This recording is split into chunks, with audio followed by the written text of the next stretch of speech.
Welcome to episode 10 of the Way of the Taibhsear podcast, with my special guest, author Nimue Brown.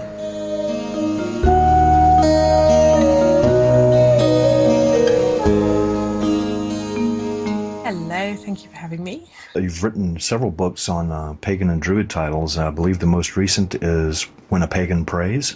Yeah, that came out back in the summer. Yes. Still warm. This is a discussion that we have quite a bit. What does prayer mean to a pagan or to a druid? So would you mind enlightening us on that? Well, I don't think it's something you can comfortably generalise on, which is part of what makes it such an interesting topic. I started poking it because I was just interested in it sort of as an intellectual consideration. What do we do as a community? And a lot of people were very uneasy about it because they associate it with more Christian traditions and petition especially, and feeling that we shouldn't go to the gods and ask for stuff. That's not quite where we're at. And then there are other traditions where people have much more involved and comfortable prayer practices. So there's huge diversity out there in terms of what people do and how they feel about it. So eventually I ended up poking about for myself and experimenting because there is no substitute for doing, was the conclusion I came to. You also do graphic novels, steampunk comedy, gothic tales. Would you care to talk a little bit about that? I fell into graphic novels, from my perspective, by accident. I was picked up online by an artist about a decade ago, and he said, "Write for me." And I said, "I don't know anything about comics." So I wrote what in my head were like radio play scripts, and he turned them into these amazing things. It was quite a surprising process. I've learned a lot. The steampunk I sort of ambled into by accident as well. It seems to be a lot of what happens to me. Oh, look at thing. But yeah, it's a wonderful, strange, lively community full of interesting ideas. So it's just a great place to go and play. That's really big here in our corner of the world right now, the whole steampunk genre, and it's just kind of branched off into, you have pagan steampunk and techno steampunk and all of these wonderful little subcultures, and that's been interesting to watch as it evolves over time. Do you have the same similar experience in your location? I think we're smaller numerically, almost inevitably, but yeah, there's a great deal of diversity. There's a pagan steampunk group that I connect with online, and I watch people going off in the direction of Cthulhu and tentacles and other folk who are more sort of goth steampunk, and yeah, it's fascinating stuff, and there's so much room and space for things to kind of cross-pollinate in strange and interesting ways, and I find that very attractive. Yes. As I read Ronald Hutton's Blood and Mistletoe years back, and the history of revival druids is just so crazy that the temptation to want to play with that a little bit is... Yes. And that's one of the things that attracted me to Druidry many years ago, is just the openness and the freedom to it's not there's not a lot of rules about this is the way it shall be, now go forth and do it this way. Yeah. So that tends to attract a lot lot of creative type folks. Are you a member of OBOD? Yes. Okay. I trained with OBOD. I went through, they do a 3-grade system of correspondence course, and it's a huge and very thorough and very useful grounding. So I spent quite a lot of years doing that. And then I went back about 18 months ago and said, actually, could I mentor? Can I help? And they said, ooh. And so I've maintained degrees of contact and involvement all the way through my time with them, but I'm feeling really involved at the moment, which I really like. So you are a mentor. What is that experience like? How do you what skills and talents would you need to be a mentor? Willingness not to control or need to control the other person's journey is probably the most important thing, and we're there to support and encourage and help if there's things that are confusing. And the big problem with it is that it's written from a European perspective. Mm-hmm. And of course, if you're in the Southern Hemisphere, half of it makes no sense in terms of where the seasons fall and the plant life's all different, and you've got to deal with the fact that your ancestors are not the ancestors of land that go with English Druidry. So there's all kinds of fettling and fine-tuning and working out where you fit in it that a person has to do. And it's nice to have somebody who will make friendly and encouraging noises while you're sort of working out what to do with this. And a lot of people who study, of course, aren't in England. There's a lot of OBOD folk are overseas. So, yeah, I spend a lot of time going, well, what have you got where you are? And what makes sense to you? And how can you rethink this? Because Yes. it's so important to be where you are, I think. And we had several healthy and lively discussions when we tried to reconstruct the OM with native plants and varieties here, because a lot of the stuff doesn't grow here. So. No, and there's no point working with a tree you've never seen. Yes, exactly. Yeah. It's like, can you give me an herbal cure for so and so? Sure, let me hop on the boat and I'll be right back in a couple of weeks. Yeah. Yeah. So, what are some of the differences? Well, let me tell you where I'm going with this. Our order is based in the Carolinas in North America.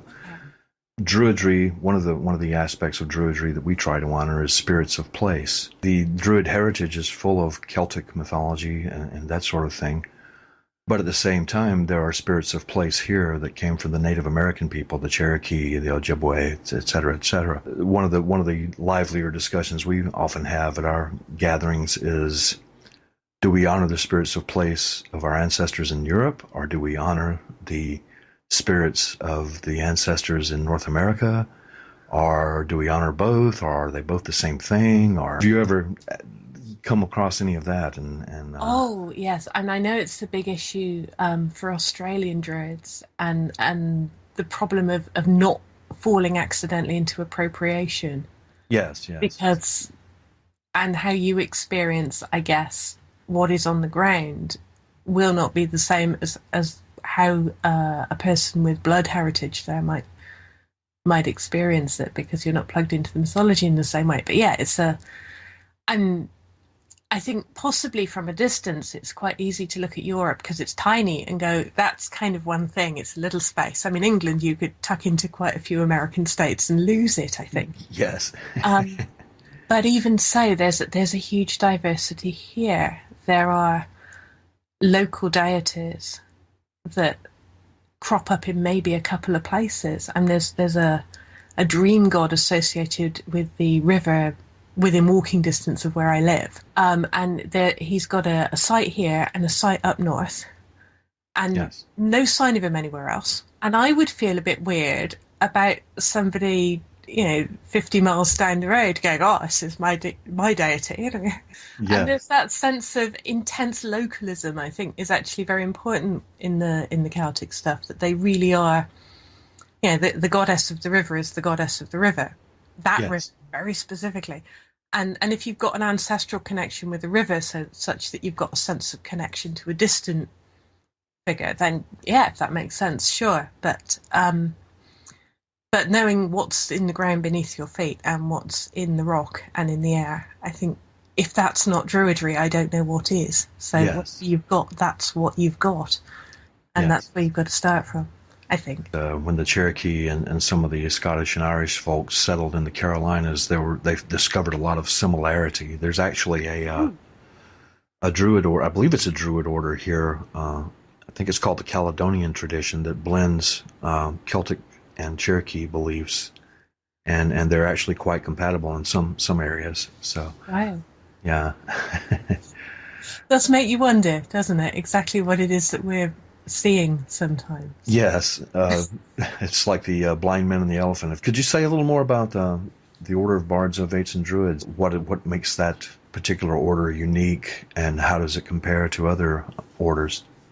It's quite an old order, and it traces its own history back into the revival roots. And there are how you view the connections between different groups of people is a thing that you could discuss with historians for hours.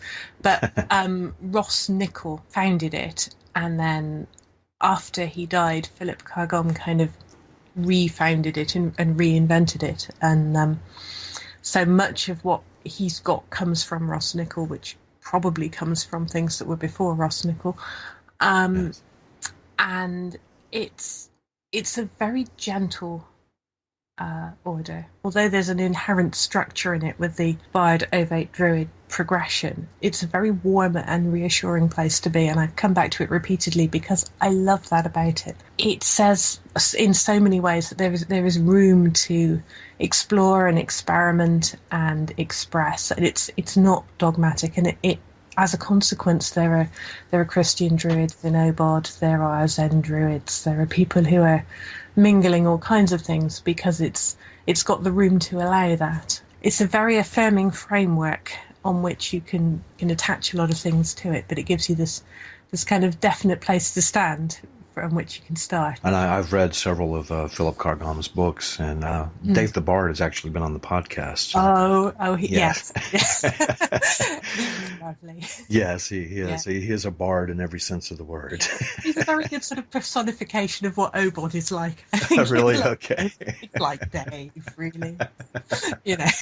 And I think it's important that he looks at things with a sense of humor, and yes. That's if you take any of this too seriously, you fall into the trap of becoming dogmatic. And I think that's one of the things I've always liked about OBOD is avoiding that dogmatism. Yeah, I've had some interesting conversations with Philip about the idea of maybeism.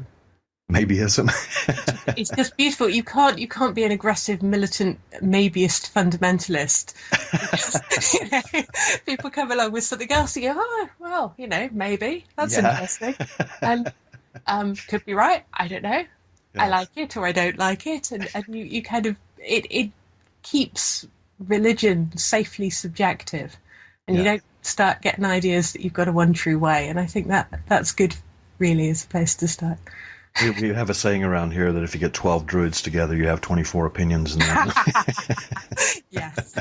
That's thing as well. I've heard Druidry called, you mentioned Zen earlier, I've heard Druidry called Western Buddhism. I don't think so. Yeah. I know people think about it in those terms, but it doesn't make any sense to me, really. I think they're very different. But... Yes, I would agree with that because Druidry tends to be more... We're life-affirming. Yes, more doing. We're not transcendent, and there's a lot of that whole get above the mortal that it doesn't resonate with me at all. I think we have more in common with Shinto if you want to look eastward. There's things about that I find very resonant. It's very rooted in its own land, which is a useful sort of point of comparison. You are part of the contemplative druidry movement, and that grew out of OBOD, I understand. Yeah. Could you tell us, what is contemplative druidry? It's very much about the quiet pondering of things, and at the moment we're working a lot with sort of gently structured approaches to that, but sharing silence and reflection and sometimes chanting. And we sit together. We try and get together and sit at least once a month. And that started it with a Facebook group years back, just discussing the idea of what contemplation means and where it fits. And evolved into a group that meets regularly. Yeah, we James, who runs it, well, loosely, organises it, might be the fairer term, put together a book collecting together our experiences, which has been a really interesting sort of consolidation. And we're sort of taking that out more next year to share with more people and sit quietly with more people. It's hard to explain what it does, but the act of sitting quietly with other druids does a thing that nothing else does in quite the same way. And but it's not an easy thing to sort of translate coherently back into cause and effect language. What you're talking about there with contemplative druidry, that sounds almost like some of the shamanic things that we've experimented with in the past. Is that... I don't think that's been a conscious ingredient for us, but there's that issue of humans reinventing the wheel continually, that if something is good and it works, it's kind of out there to be found whether or not you've read about it. And that the idea that sweat lodges crop up in Europe independently of the Americas because it's a thing you can do, a bubbling up of a thing that makes sense, I suppose. But as far as I'm aware, that's not something any of my immediate group of people have been terribly conscious of. You mentioned sweat lodges. I remember we started experimenting with that back in the 80s, and we were being accused of cultural misappropriation at that point in time. And then I think it was somewhere in the mid-90s, archaeologists started finding evidence of sweat lodges in Europe. So, oops. Yeah. So that is interesting that there is this common thread that seems to go throughout all of it. And I don't know, are you an archaeology buff at all, or? I'm fascinated by it, but I'm useless for a start at remembering dates, which is such a handicap.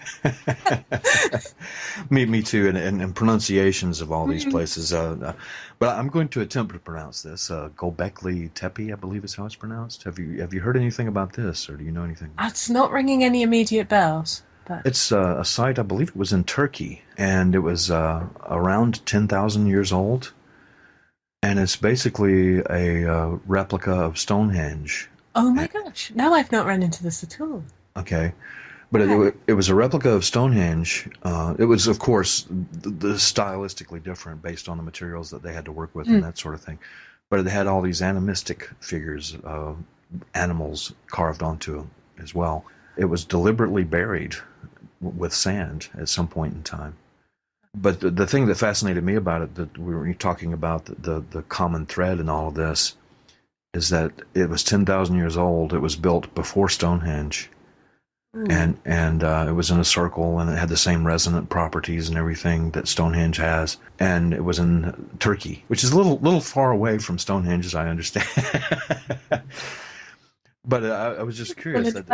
I think they were more mobile than we tend to assume, but it was all boats, yes. And you could do Turkey and across the Mediterranean and up round the coast if you were mad, I suppose. Yes, that's one of the things that always fascinated me, is that when you scratch deeply enough and get down beneath the surface, there's a lot of this commonality that goes on. And for me, that's almost the defining feature of paganism. Is it's what people do as a natural response to life experience. Pete Jennings, who was a president of the Pagan Federation years ago, he said most religions, if you burnt all their books and killed all the people who followed their gods, that's it, that would be the end. And pagans, you can keep doing that to us, and every so often someone will come along and go, earth, sky, trees, and it all comes back because it's there, and it's our response to living and to the land and to experience. Yeah, there's an old, probably apocryphal saying, and I'm going to paraphrase it because I won't remember it word for word, but it's attributed to a Cherokee person.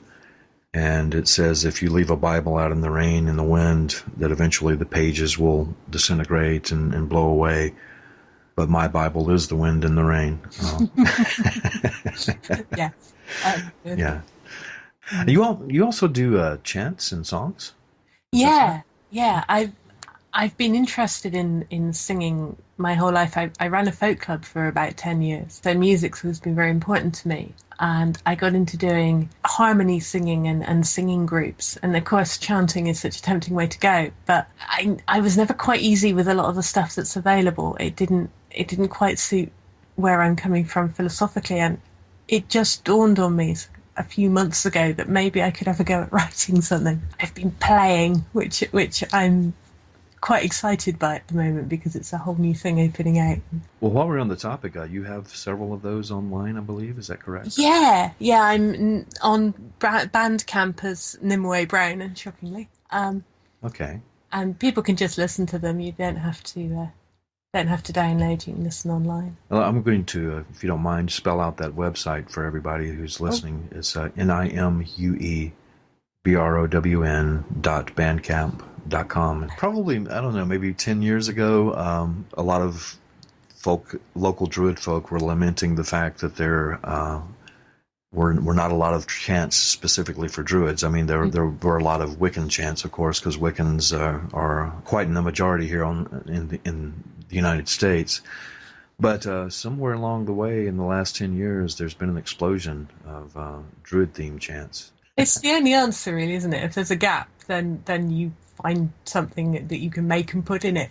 Yes, nature abhors a vacuum. Yeah. Absolutely. And this is where traditions come from. Somebody has to make it up, and that's going to be you. So, absolutely. I did a Wicker Man for a few years, and by the time he was 5 years old, he was officially an ancient tradition of 5 years standing. That's kind of taken off here, the Burning Man festival and everything.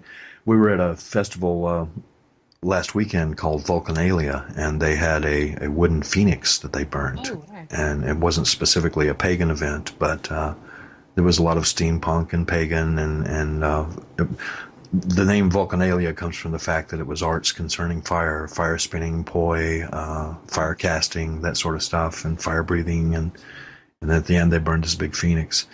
And I was just sitting there watching the crowd and wondering, I wonder how many people know the origins and the significance of what is happening right now. and that was one of the things that got to me, was that it didn't matter if they knew the origin; they were still enjoying the experience. So Yeah, it's whether or not it speaks to you, isn't it? And yes.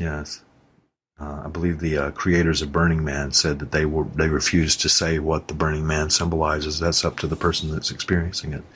yeah. I used to find out with the Wicker Man that people who were not sure and had not been involved would watch it, and you could listen to them speculating about where it came from and what it meant, and making up kind of story responses, which was wonderful. It was just, in many ways, the best part of the evening for me, because there's that creative engagement and that wondering, which opens doors for people, and it's much better than telling them what to think. Yes. And that goes in with my own pet theory that mythology sometimes is more truthful than history. That what you create out of the experience is more important than the details of this is what happened and then this is what happened. History is such a dodgy idea, because it's making very small stories out of very big swathes of stuff, and they're always much more subjective than they try and announce themselves as being. History is 90% story. It's a selection process. Even if it all happened, all you got to do is leave a person out or skip over a bit, and you've changed the whole shape of the thing. It reminds me of a children's game here called Telephone, and you have a line of children, maybe 10 or 12 children, and you tell one of them a story, and then that person whispers it to the next person, et cetera, on down the line, and then the last person tells the story. The idea is to see how similar it is to the story you started with. And it's very rarely the same thing. Which in some ways is part of the joy of it. But yeah, things evolve. And I've seen that over my lifetime, just watching how the history of things has evolved. I lived through the civil rights movement myself, and then seeing what the story is now about what happened then is a little different.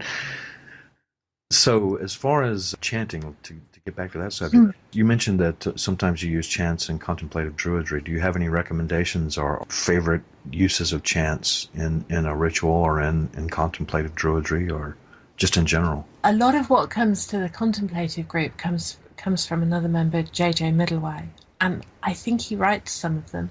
He doesn't tend to talk about where he gets them from, which makes me suspicious. And they're beautiful, but I think what makes the chant go is often less about the chant and more what you do with it. And if people just kind of mumble through it together, then it's a bit of a lost cause. When you start playing with them and messing about with them, they get much more interesting. And then you're listening to everybody else and reacting and sharing, and something else happens because there's a sort of an awareness shift when everybody's playing with something.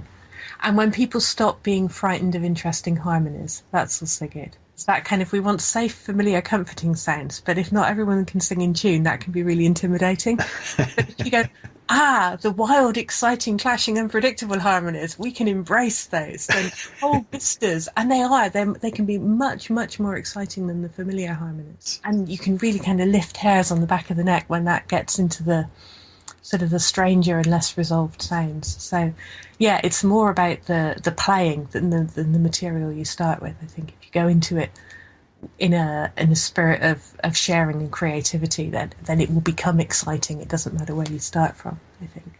I was at a chanting workshop once. It's been several years ago now. He just had everybody sing the Om. When it started out, everybody was dissonant and out of tune and everything, but as it progressed, it probably took maybe 30 seconds, and everybody just fell into these beautiful 4 and 5 part harmonies. So it's almost like it's an instinctive thing that takes over. Yeah, there's an amazing Tibetan chant which works better when you've got more people, but you move between vowel sounds, and it doesn't matter what vowel sounds, and it doesn't matter what notes, but if you've got more strange and complex harmonies, it works better. But when it really, really works, there is this sound that appears almost like an umbrella over the people doing it, like this strange chime sound that comes out of the air, and it is absolute magic. It is the strangest and most beautiful thing when it works. You need to be under some kind of a roof. It doesn't. You've got to have an acoustic. I've managed it in a lodge. Much to my amazement, I didn't get away with that. But yeah, it is eerie, and it's like some other voice has entered the proceedings, and I heartily recommend playing with that. I'm wondering, I had an experience like that myself once, and we were in a mountainous area where there was a lot of granite facing, and there were probably 30 people there chanting. It went into that sort of harmonic overtone resonance thing, and some of the people there were swearing that they heard like harps and keyboards and flutes, and there were no musical instruments there. It's just that that sound took over. Is that sort of similar to what you're... Oh, definitely. And I think, a lot of spaces have an acoustic. And when you catch the resonance of the space, it's like it sings back to you. And what it sings back with, I suppose, is going to depend on what kind of a surface you've got and the shapes and whatnot. But I think about those rock markings. I think I can't remember where they were from, possibly North America. Of like ravines where they painted up where the sound reaction was, so that if you shouted to it or talked to it, that was the place in the rock that would echo back to you, that it would talk to you. But it's a wild thing when you can hear a space answering. And Stonehenge does that, even with some of the uprights missing. I've sung there, just the ones, and you can hear those rocks sending the sound back. I can't begin to imagine what it must have been like when it was complete. It must have been like standing inside a microphone, I think. Yes. They knew what they were doing. Yes, exactly. You have to think, they were moving those tons of rock around. They must have been onto something, right? Yeah. I'm a physics buff, and they've got this thing now, superstring theory, where that everything in the universe is basically vibration of strings. So I was wondering, as far as the relationship between music and the vibrations of the universe, that whole superstring theory, that sort of thing. Have you ever played around with those ideas? Is there a particular contemplative druidry or OBOD viewpoint on that idea? I'm not a physics buff, I'll say that now. And the idea of connectivity between all things and web of life, kind of thinking about connectivity and the spider web connections. Yes. I think it's something that crops up in a lot of forms of British Druidry. That kind of take on it, which I suppose is similar. I love the idea of a sort of a vibrational reality, but so much of it is kind of vibrating, isn't it, at whatever pace it's going at. And I'm also a string player of limited competence, but I've spent time with violins and bazookas and things, and of course that's entirely about making the string vibrate. That's where the sound lives. The way in which that goes out into the world, and other things will vibrate and respond, and I'm fascinated by sound. The idea that could maybe work as a bigger understanding of how reality functions is intriguing and very attractive. And yeah, that's really appealing. I would imagine that there are probably a good 12 druids out there with 24 different opinions on that. Yes, I have a couple myself. So. And you mentioned the web of life. I've always pictured that myself, Ariane Rod. I see her as a parallel to the Spider Woman of Native American tradition, that she weaves the web of life and that we are all threads in it. Has that been your experience? I like kind of woven tapestry as a way of thinking about reality from a sort of a more abstract position, my metaphor of preference. But yeah, the number of spinning and weaving and thread wielding, fate orientated thought forms out there, there's something very tempting about it as a way of looking at things, because as the Norns are all wool wielding as well. They've got their threads and very fine stitches holding it all together. Yeah, I like that. Do you have a particular personal philosophy of Druidry that you have pieced together over the years? I usually have something on any given day. Whether it's what I'd say tomorrow is a whole other question. I very much see my relationship with Druidry and with wider reality as a sort of a work in progress. The idea of conscious exploration and experience, and then making emotional and creative responses to that experience in a way that is of service to land, tribe, community, the wilder world, the future, whatever it makes sense to do with that. Yes, that's kind of the gist of my overall shape, but exactly where the emphasis lies will probably change one day to the next. Yes, I'm well familiar with that one. I go back and read some of my writings from 10 years ago and what was I thinking? Yeah.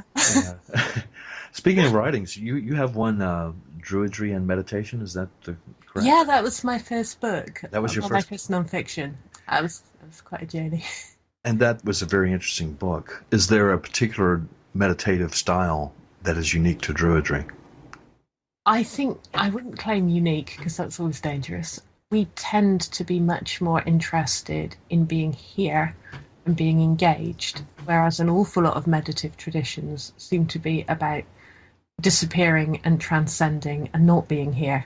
Yeah. And I think that's really important, that so much of what we do is about being connected to what's around us and open to what's around us rather than shunning it and attempting to float off into the ether. As far as being here now, that sort of thing, and not necessarily saying that that's unique to Druidry, but is there a particular Druid viewpoint on it, or are there techniques in Druidry, the way you practice it, that would facilitate that? And for me, the big one is walking. Moving through a landscape is one of the things that's very key to how I go about what I do. And I'm increasingly interested in opportunities to walk with people and the storytelling that evolves naturally out of people moving through a landscape. And where that's observational, and the sharing of observation, of course, means everyone sees more than any one person will spot in the road. And the mythology and the history that's invariably tied into landscape, and the personal responses, the emotional responses to a certain scene or a certain shift in colour.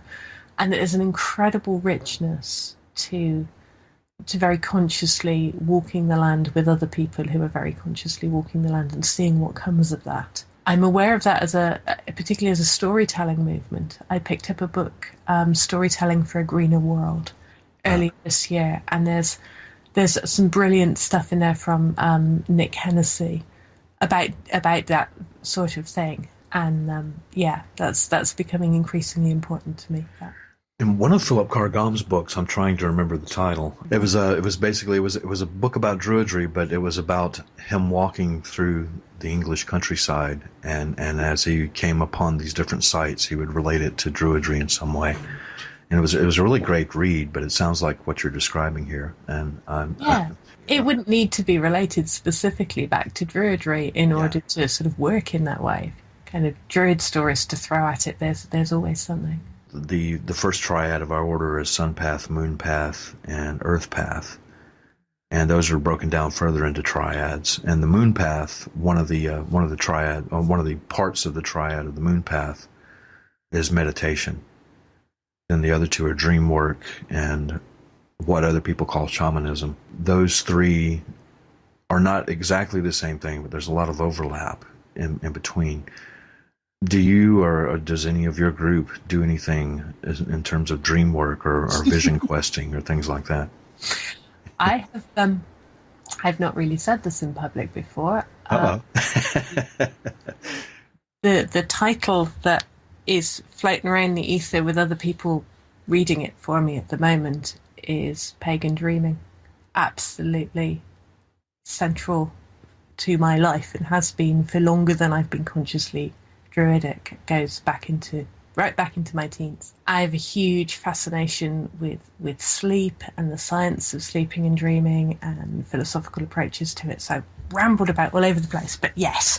Yes. And I'd like to do more with people. It's been a very solitary thing for me up until this year. And just starting to think, actually, this is something I could talk about, and I bet it's not just me. And then lo and behold, the number of conversations in recent months where someone's gone, ooh, a dream thing. And I've gone, oh, Another one. She's lovely. So Yes. yeah. Universe lining up to put things in your path there.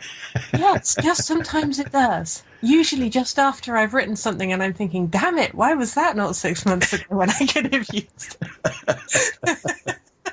Yeah. The universe has a sense of humor and it is not always kind. Yes, yes. I always said the universe was half punk. Or Robin Goodfellow, or Loki, maybe. Yes. That's something that has come up a couple of times. The dark half of the psyche, or the dark half of the wheel of the year, or the dark half of the spiritual nature. And that always makes people uncomfortable because they think, oh, you're going to be, the next Voldemort. But what we have discovered is that ignoring the dark side gives it power, but accepting that it exists is the doorway to controlling it, if that makes sense. And one of the examples is anger is a natural emotion. If you get angry in circumstances, it's not the anger that's a problem, it's the behavior that follows the anger, that sort of thing. And if you deny the fact that you're angry, that just leads to more anger. That whole sense of humor, that dark type teaching tool, Loki, Puck, Robin Goodfellow, I think it was Coyote and some of the Native American tales. The idea of the sacred trickster being able to trick you into knowledge. Have you experienced anything where the universe seems to be tricking you, but in actuality it turns into a teaching experience? I think I have a determination to find something of useful meaning in the crap that occasionally flies through the air in my general direction. So I've come at life from that sort of philosophical position for long enough that it doesn't get to sidle up on me unexpectedly. But at the same time, I'm really starting to see it as how that is valuable as a teaching tool, because there's nothing like striding in and beating people over the head to make them put their hands over their ears and go, la la la la la, I can't hear you and I don't care. Whereas if you can sidle up to them with a story that comes in at a funny angle and doesn't kind of demand that they do something, people will go away and go, ooh, I could do something with that. And so that role of dancing around a thing or camouflaging it a bit in order to get it in under the radar is something I'm finding increasingly attractive, and the potential of storytelling and fiction to make it possible to think about things that otherwise you don't want to think about. There was an old Native American story, and I'm not going to tell the whole story. The gist of it was that the coyote was always playing tricks on everybody in the tribe. Then the chief came to him and asked him not to do that, but the coyote says, well, I promise I'll never play tricks again. And then the chief says, oh, no, I'm not asking you not to play tricks. I'm asking you not to do malicious tricks. Whenever you do a trick, it must be for a teaching purpose from now on. So it was a way of acknowledging the coyote's nature, but at the same time, always turning it to a useful purpose. And so is that the sort of thing that... Oh, very much so. I mean, you've got to work with what you've got. But if you think about it, the inclinations that make psychopaths also make very good leaders. And, yes. The inclinations that make torturers probably also make very good dentists. And yes. What was that movie? Trying to remember the name of the movie where Steve Martin plays the dentist who likes to torture people. Little Shop of Horrors. Little Shop of Horrors, yeah. Exactly. Yes. I actually saw a study one time that how many political leaders and corporate leaders and everything else actually had a lot of sociopathic qualities about them. Yeah, if you can steer it the right way. And frankly, a dark mind and murderous inclinations and a slightly sick and twisted nature makes for a wonderful fiction author. I mean, emotionally well-balanced, perfectly sane and nice people do not tend to write terribly good books when you get down to it. So there's always a place. It's just a matter of finding it. It's like actors. You ask them what parts they want to play, and they want to play like the Hannibal Lecters and that sort of thing. But it's so much better to play it. Or if you're writing it and you don't actually kill anybody, everybody wins. It's lovely. Yeah. And I think that that actually comes down to the whole thing about controlling that dark side. I mean, you can go out and murder 15 people, or you can write a book about it and get that out in that way, and that becomes a productive. And I don't know if entertaining is the right word, but it's an outlet for it, I guess. And some of that dark energy can be turned into some creative aspect of something. Yeah, and there's always somewhere to go with it, I think. And knowing that and working with it rather than having to squish it, it opens up possibilities in all kinds of interesting ways. And we don't have to be sort of bland and beige and entirely safe, but it's possible to do that without being problematic or excessively destructive. And there's a need for distraction sometimes. There's a need for people who will take things down and go, oi, enough, and stop. And if you don't have that balancing force and the people who know when to destroy things, there are some things that genuinely need taking down. And you were talking about the civil rights movement earlier, and in many ways that is about destroying a certain kind of structure. Or you dismantle, you cannot build what is needed. We're seeing the same thing all over again. The reason that discussion came up is I lived through the civil rights movement in the late 60s, early 70s. I was a very young child, but I was old enough to know what was going on. And now we're seeing the same thing in the gay rights movement. We're heading in the right direction. So there are times, I agree, when things need to be taken down so that something new can... It's like plowing a field. You have to cut down the old crops before the new crops can be planted. It's one of the many reasons I'm not a very good gardener, is that I don't know when to cut things back. Okay. You get on with it, plants. It's all fine. And then they just sit there and choke each other. And sometimes, probably, they get in there with a sharp thing and sort them out. I tell everybody it's an experiment in letting things go back to their natural state. Absolutely, yeah. and that's kind of this is another topic of hot speculation at many of the gatherings. The revival of Druidry. Okay, well, it depends on when you're going to pinpoint the exact revival. And we go back to Edward Williams' Yolo Morganug. But the idea here that Druidry lived for a while and then went away, and now it's back. You were saying earlier that paganism, Druidry, that sort of thing will always come back because nature will always be with us. Do you see a parallel there? Are there some contributing factors to what was happening when Ross Nichols was around, when Edward Williams was around, that led to the opening up of Druidry as a path again?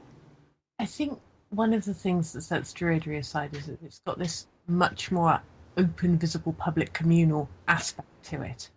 And a chunk of the revival Druidry stuff, I honestly believe, goes a bit like, we couldn't get in the Freemasons and we wanted a thing that let us dress up. You know? I think it's all about the robes, man. It's all about the robes, and you get fake beards, and you get to parade around in public and have a collection, and there's a whole load of social stuff that was happening much more broadly with other groups of guys who went down the pub and put on interesting kit. And I think there's that kind of communal, tribal aspect to it that's very playful and probably very good for a person. In some ways, what makes it attractive is that our urban cultures have really lost anything kind of villagey or tribal or communal, and having a thing that you can join that gives you a kind of a label that collects you up with other people is one of the things that's always made religions attractive. But that for people who aren't very good at conventional religion and have more dressing up urges than can be readily satisfied, will either wind up as a steampunk or a druid or a steampunk druid or druid of heaven or something. But there's a need for communal expression, and that we're lacking, a lot of us, in our wider lives, because we don't know our neighbours, and we don't work where we live, and we don't live near our families, and there's that disintegration. So I think some of the urge for the communal nature of Druidry comes out of what industrialization has done to human society. I would agree with that. We used to joke about the whole thing about the dressing up and everything. One of the jokes I heard was the way you tell a pagan elder is they're the one in the jeans and the t-shirt. The more I started studying the idea of the psychology of clothing and well, or not necessarily clothing, but costuming and that sort of thing. Mm. And I went to a training once where they had everybody create a mask and just put on that mask, and everybody's persona changed when they put that mask on.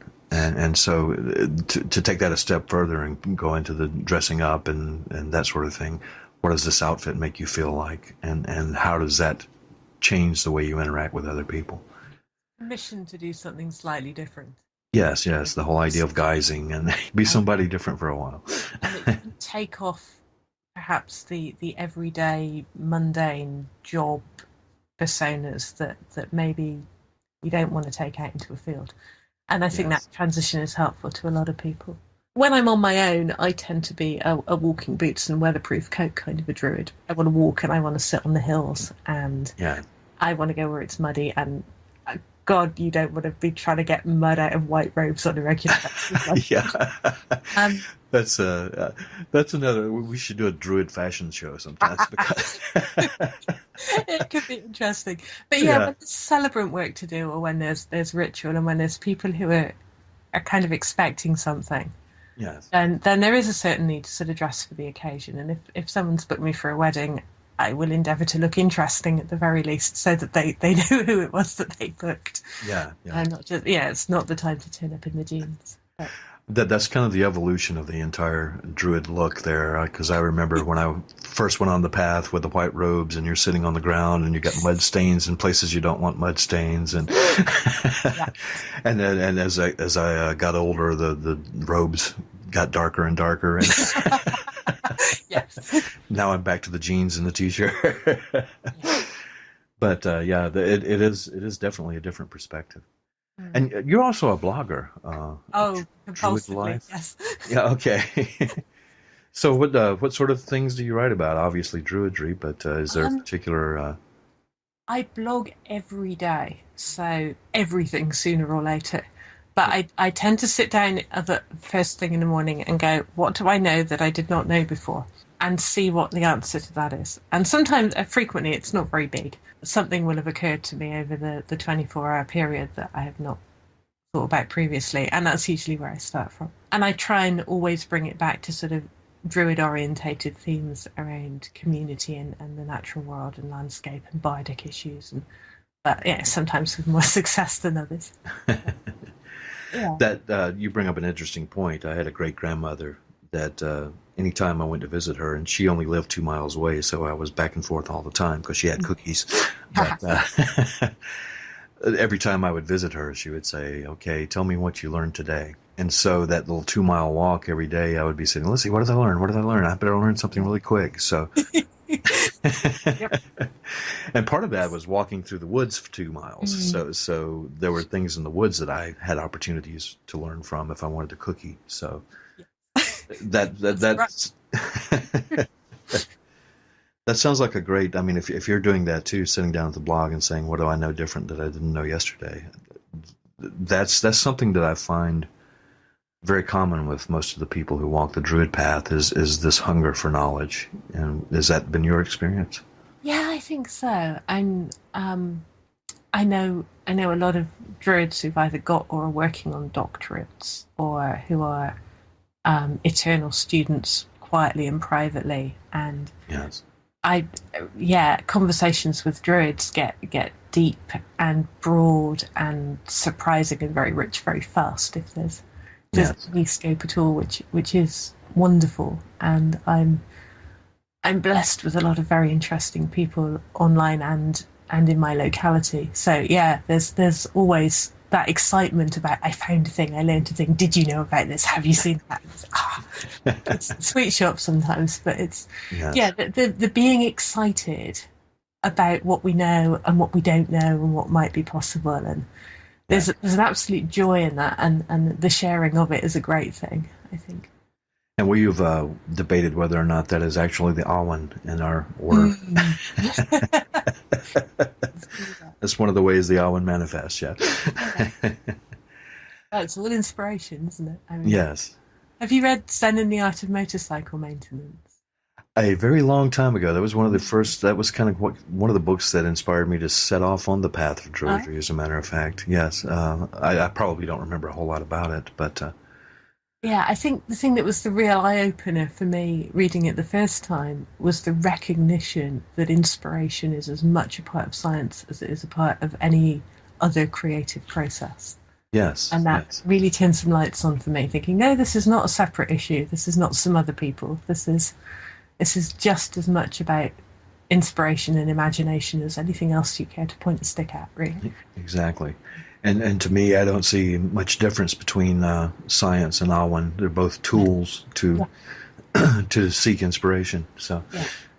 And to express it and to pass it on to other people. So, do you have any projects coming up in the near future that we should be aware of? At the moment, I'm in a desperately trying to wrap things up stage because I'd quite like to get to the end of the year with a cleaner sort of a slate. Yes. So there's a dream book in the ether, Okay. which I hope will be more tangible next year. Yes. And I'm in the process of writing a novel, which has taken me over a year. I haven't done much novel writing in Yes. the last few years, so this is a bit of a journey. And that means if I can get that done before midwinter, then in the new year I'm going to start podcasting with a story that I wrote a while ago that just needs to go and be a thing. So I think I'm going to do it as audio because Okay. I've been podcasting with an outfit called Nerdbong, and they've got a few of my short stories now, and that's just been really good fun. And it's like doing sort of oral tradition stuff, but without having to organise a room. So Yes. Yes. so yeah, I can try and do more of that, I think. And that has technology has kind of replaced the fireside, sitting around the fire, listening to the storyteller. Yeah, I mean, I like doing that as well, but there are people I can't get to on foot. There's a lot of people I can't get to on foot. And Yes. sometimes when the weather is really rubbish, the temptation to not go out in it is considerable. But I like being able to at least tap into something of that voiced, more intimate kind of sharing. So. Yes, activates different parts of your brain when you're listening rather than reading. Yeah, and as a sort of a creative exploration, it's a very different experience getting something read in a way that's engaging than it is just writing it. It's a bit of a stretch. I get bored, so I need new things to play with.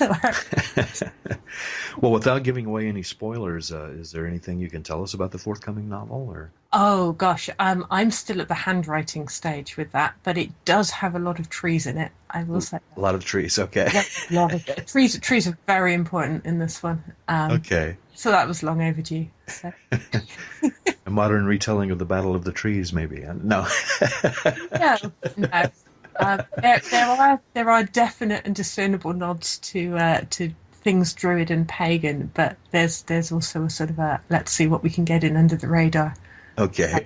It's kind of stealth Druidry for people who weren't expecting it. Okay. Possibly. Sounds intriguing. Your blog, we were talking about that earlier. It's druidlife.wordpress.com. Is that correct? Yep. Yeah, that's me. New things all the time, and I take guest blogs as well. So if Okay, nothing's to share, I'm good for a shout out. All right. So all of you aspiring writers out there who would like to maybe do a guest blog, you can contact Nimue at... Easiest way is to get on either the guest blog page or the about page and leave me a message, and then I'll see your email address and I can grab it from there and I'll get in touch. Anything else you'd like to add? Oh, that's a treacherous question. Which trouble can I get into? And I'm really excited by people sharing things and new ideas. So I'd say if anyone else is blogging and wants to go in my blog links list, give me a prod. I'm always happy to list to people. Yeah, it's always fun to find out what other people are doing. So. And we'll put your contact info on the website as well when the podcast comes out. I really appreciate you being here. Look forward to maybe having you again when the novel comes out. This has been excellent and fascinating. So thank you for sharing so many of your stories with me. And thank you for doing the same. In the way of the Taibhsear, we use the Celtic tree alphabet known as the Ogham. In this section of the podcast, we will present one character of the Ogham each week, offering information on the meaning of each letter of the Ogham alphabet, trees associated with each letter, the healing and magical properties of each tree, gods and goddesses associated with each tree and letter, and the divinatory meanings of each letter of the Ogham. Since we will be discussing medicinal uses of the plants in this segment of the podcast, please remember that herbal medicine requires caution and practice. None of the medicinal uses discussed on the Way of the Taibhsear podcast should be attempted by a novice. Some parts of the plants of the Ogham are poisonous, and people with allergies should also be aware of the potential allergic reactions to plants. If you are interested in herbal medicine, find a skilled practitioner and take lessons. Do not attempt to use medicinal plants without the supervision of an expert.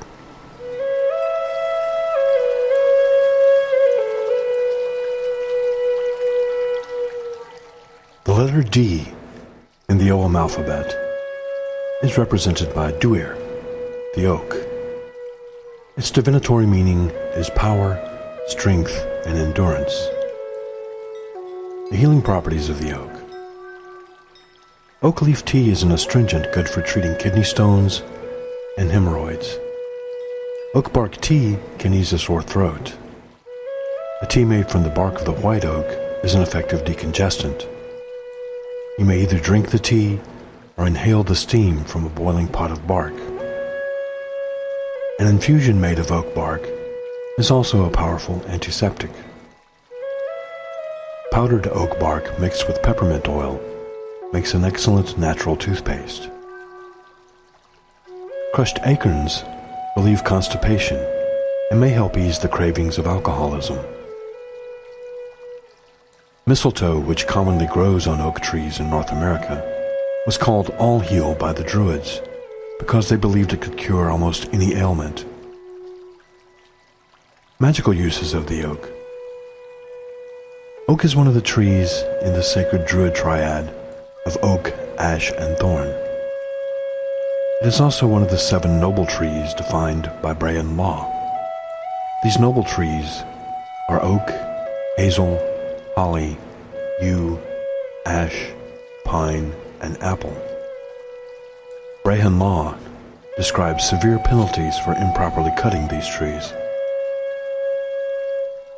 A tradition that survives to this day in many parts of Europe is the kindling of need fires.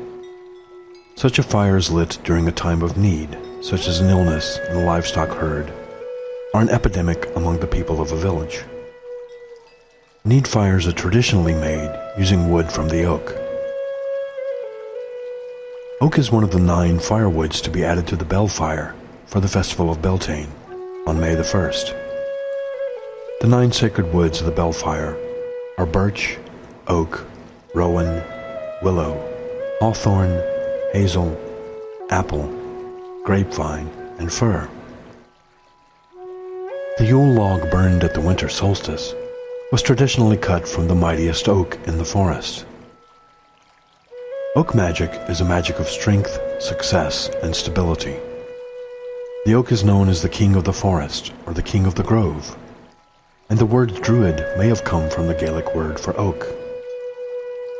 Oaks are especially sacred to the Druids, and the tree represents wisdom. Acorns are used to decorate altars for Samhain, and they represent rebirth. Carrying 3 acorns in your crane bag is said to promote health and long life, and to prevent illness. If you catch a falling oak leaf in autumn, you'll have no colds all winter. A statue of a god or goddess carved of oak is especially powerful. Gods and goddesses associated with the oak are Taranis, Herne the Hunter, Caridwen, and the Oak King.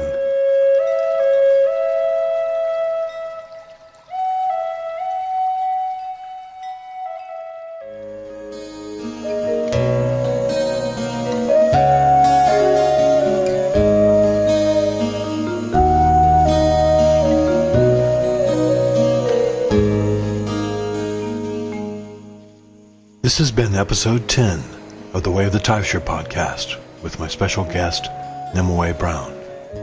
Listen to us each week on International Pagan Radio, where it's all pagan all the time.